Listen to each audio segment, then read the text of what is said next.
हाय बच्चों, तो आज हम पढ़ेंगे AA6 जो स्टैंडर्ड है उसके बारे में और उसमें क्या क्या ऑब्जेक्टिव एलिमेंट्स हैं। तो आप समझ लो AA6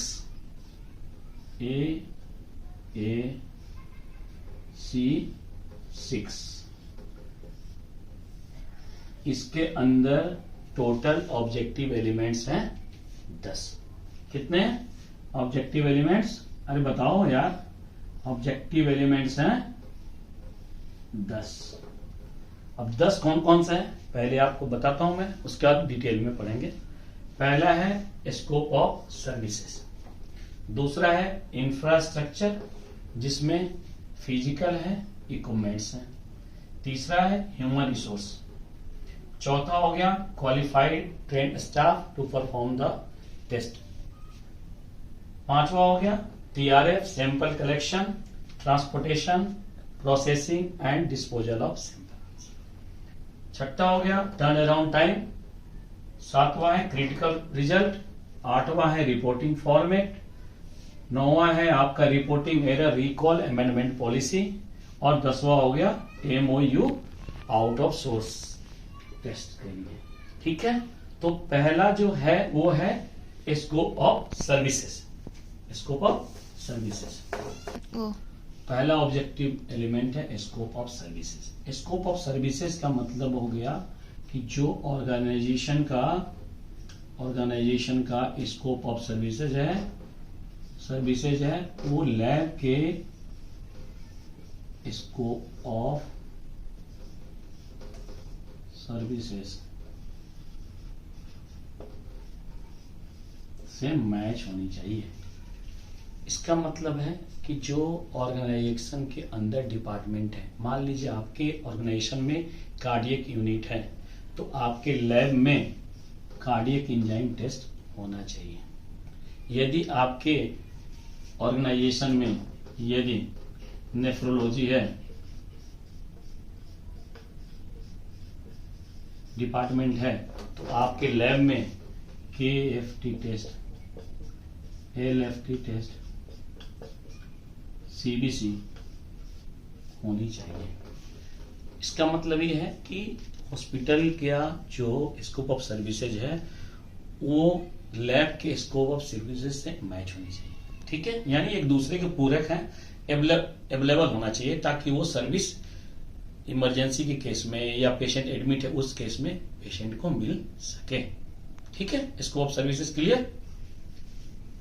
दूसरा है इंफ्रास्ट्रक्चर। अब इंफ्रास्ट्रक्चर में दो पार्ट है, एक है आपके पास स्पेस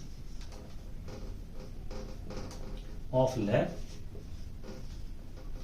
और दूसरा है एनालाइजर।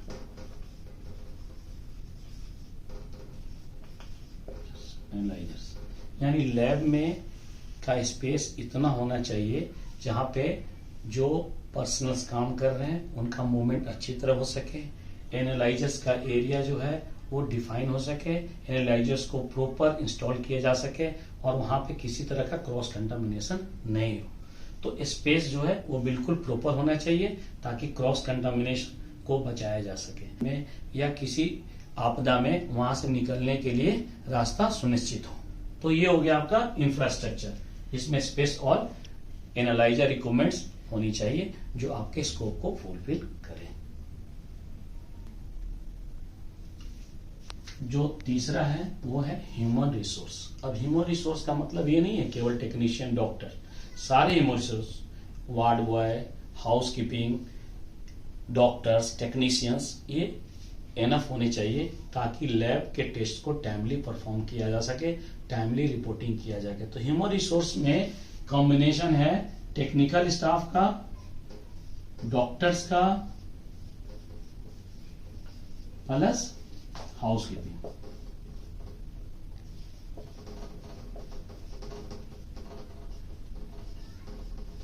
ठीक है, टेक्निकल स्टाफ, डॉक्टर्स, हाउसकीपिंग, सबका रोल अलग अलग है, सबकी रिस्पॉन्सिबिलिटी अलग अलग है ताकि वो अपने अपने काम को टाइमली परफॉर्म कर सके। तो ये तीन मैंने ऑब्जेक्टिव एलिमेंट बताए। चौथा ऑब्जेक्टिव एलिमेंट है वो है जो चौथा है ऑब्जेक्टिव एलिमेंट वो है क्वालिफाइड स्टाफ और पर्सनल्स। इसका मतलब ये है कि आपके लैब में वैसे स्टाफ होने चाहिए, क्वालिफाइड होना चाहिए, जिनके पास डिग्री डिप्लोमा लैब से रिलेटेड हो, जो टेस्ट को कर सके। इसके अलावा आपके पास क्वालिफाइड कंसल्टेंट होना चाहिए, जो उस रिजल्ट को रिव्यू करे, उस रिजल्ट का इंटरप्रिटेशन चेक करे और डॉक्टर्स को दे। उसके लिए गाइडलाइन में बिल्कुल लिखा हुआ है, डिफाइन किया गया है कि आपको पास एक पैथोलॉजिस्ट, माइक्रोबायोलॉजिस्ट, बायोकेमिस्ट होना जरूरी है। ये होना चाहिए, ये कमिटमेंट है और इंटरप्रिटेशन में ये लिखा हुआ है कि क्वालिफाइड स्टाफ का मतलब क्या है। ठीक है, तो क्वालिफाइड स्टाफ पर्सनल्स के माने आपको समझ में आ गया कि टेक्निकल स्टाफ के पास डिग्री डिप्लोमा होनी चाहिए, डॉक्टर्स होने चाहिए, वो एमडी हो, पीएचडी हो, as per the government guideline. ठीक है,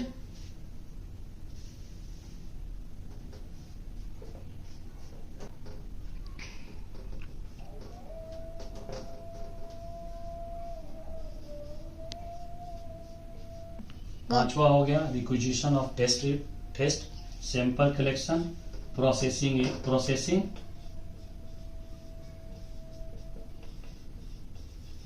और डिस्पोजल ऑफ सैंपल। ये आपको प्रॉपर पॉलिसी बनानी है, कैसे आप करेंगे, कैसे प्रोसेस करेंगे, कैसे टेस्ट रिक्विजिशन फॉर्म बनेगा, सैंपल कलेक्शन कैसे होगा, प्रोसेसिंग कैसे होगा और प्रोसेसिंग के बाद जो सैंपल बचेंगे उनका डिस्पोजल कैसे होगा। उसका जो गाइडलाइन है, जो नेशनल इंटरनेशनल गाइडलाइन है, वो फॉलो आपको करना है डिस्पोजल ऑफ सैंपल में। इसमें किसी तरह की मरोवत नहीं है, यही कमिटमेंट है। ठीक है, 5 आपको ऑब्जेक्टिव एलिमेंट्स क्लियर हो गया। छठा जो ऑब्जेक्टिव एलिमेंट है वो है टैट, TAT। अब TAT का मतलब क्या है? TAT का मतलब होता है टर्न अराउंड टाइम। अब ऐसा नहीं है कि सैंपल सुबह आ रहा है, रिपोर्टिंग 10 बजे रात में हो रही है। आपके पास एक डिफाइंड प्रोटोकॉल होना चाहिए कि आपके लैब का रूटीन टेस्ट का टर्न अराउंड टाइम क्या है। Turn around time 4 to 6 hour है या 2 to 4 आवर है। ये आपको एक पॉलिसी डिफाइन करना है और उस पॉलिसी को आपको फॉलो करना है। ठीक है, तो टर्न अराउंड टाइम 2 तरह के हो गए। एक होता है आपको रूटीन पैरामीटर के लिए, दूसरा होता है क्रिटिकल पैरामीटर्स के लिए, अर्जेंट सैंपल के लिए, स्टेट सैंपल के लिए। वो आपको 1 से 2 घंटा डिफाइन करना है, या डिपेंडिंग ऑन द टेस्ट और डिपेंडिंग ऑन द सैंपल। तो ये हो गया टर्न अराउंड टाइम 5वां। अब 6ठा है, आप समझ लो, क्रिटिकल रिपोर्टिंग।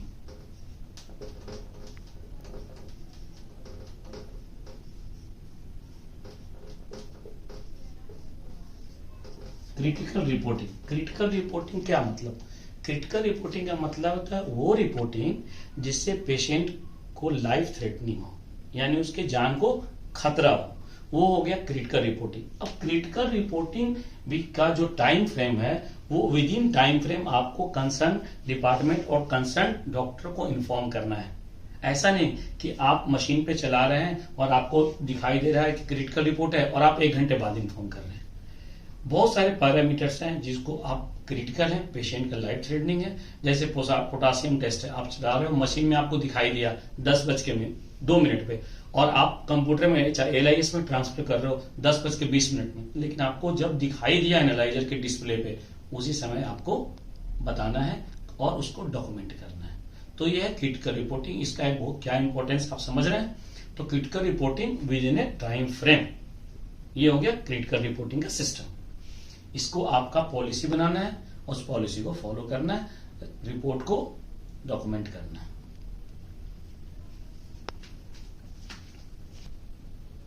अब आप यहां तक पहुंच गए। अब 8वां है रिपोर्टिंग फॉर्मेट। अब रिपोर्टिंग फॉर्मेट का मतलब क्या है कि जो आप पेशेंट को रिपोर्ट दे रहे हैं या सर्विस यूजर को रिपोर्ट दे रहे हैं, उसका एक डिफाइंड फॉर्मेट होना चाहिए। ऐसा नहीं नाम कहीं लिखा हो, एज कहीं लिखा हो, सेक्स कहीं लिखा हो, सैंपल कलेक्शन टाइम कहीं और लिखा हो। एक यूनिफॉर्म प्रोटोकॉल होना चाहिए। उस प्रोटोकॉल में आपको रिपोर्ट रिलीज करना है। पहले नाम आएगा, एज आएगा, सेक्स आएगा, कंसर्न डॉक्टर का नाम आएगा, सैंपल कलेक्शन टाइम आएगा, सैंपल रिसिप्ट में आपको रिपोर्टिंग टाइम आएगा, कलेक्शन टाइम आएगा एंड फाइनल रिपोर्टिंग टाइम आएगा। ठीक है, यानी यूनिफॉर्म होनी चाहिए। ठीक है, इसमें एक आपको प्रोटोकॉल फॉलो करना है, कैसे रिपोर्टिंग फॉर्मेट बनाया जाए। वो गाइडलाइन में दिया हुआ है, आप NABL के बुक में, ISO के बुक में भी देखेंगे, ISO 15189 के बुक में, तो उसमें दिया गया है कि रिपोर्ट फॉर्मेट क्या होना चाहिए। ठीक है, अब आ गया रिकॉल रिपोर्ट पॉलिसी। लैब में हम लोग जब बहुत सारे काम करते हैं तो किसी तरह के मिस्टेक होने के चांस होते हैं, एरर होने के चांस होते हैं। एरर्स कितने तरह के होते हैं बाद में हम डिफाइन करेंगे, डिस्कस करेंगे। तो यदि आप कोई भी एरर कर रहे हैं तो आपको रिपोर्ट रिकॉल करने की पॉलिसी होनी चाहिए। आप रिपोर्ट अमेंडमेंट कर रहे हो, नया रिपोर्ट जनरेट कर रहे हो, तो उसका रीजन क्या है, उसका इम्पैक्ट पेशेंट पे क्या हो गया, जो पहले रिपोर्ट गया उसका रिस्क असेसमेंट भी करना जरूरी है। और जब आप उसको अमेंडमेंट करके रिपोर्ट दे रहे हैं तो उसमें आपको रीजन लिखना पड़ेगा कि रिपोर्टिंग एरर करने का रीजन क्या था, और वो रीजन को डॉक्यूमेंट करना है, उसका रिस्क असेसमेंट करना है कि उसका इम्पैक्ट पेशेंट के ऊपर क्या पड़ा। ठीक है, यहां तक क्लियर है, कोई डाउट नहीं है? तो फिर लास्ट जो ऑब्जेक्टिव एलिमेंट है AAC 6 का, वो है MOU आउटसोर्स सर्विसेज सेंटर्स। कहता है मेमोरेंडम ऑफ अंडरस्टैंडिंग, यानी आपको आउटसोर्स सर्विसेज, यानी जो टेस्ट आप अपने लैब में नहीं कर रहे हैं और आपको आउटसोर्स करना है किसी दूसरे लैब में। MOU केवल टेस्ट करने की एक ही कंडीशन में नहीं होगा कि वो सैंपल आपके यहाँ नहीं process, in case of contingency plan, in case of mass casualty, in case of any disaster, आप कैसे आउटसोर्स करेंगे, क्या प्रोटोकॉल होगा, आउटसोर्स वाले कैसे सैंपल ले जाएगा और उसका रिपोर्ट कैसे आएगा, फिर उसका MOU ये भी साइन करना है कि वो किस टाइम फ्रेम में देगा, क्रिटिकल रिपोर्टिंग कब इन्फॉर्म करेगा। तो जो आउटसोर्स सर्विसेज हैं उसका MOU होना है, उनका जो क्रिटिकल रिपोर्टिंग यदि आ रहा है तो उसका भी रिकॉर्ड आपको अपने लैब में मेंटेन करना है। जब आप आउटसोर्स सर्विसेज वाली रिपोर्ट क्रिटिकल आपको पता चलेगा, आपको उसी समय उस कंसर्न डॉक्टर को बताना है और वो रिकॉर्ड करना है। तो ये 10 objective elements, total 10 objective elements जो थे, 10 ऑब्जेक्टिव एलिमेंट्स थे AAC 6 के।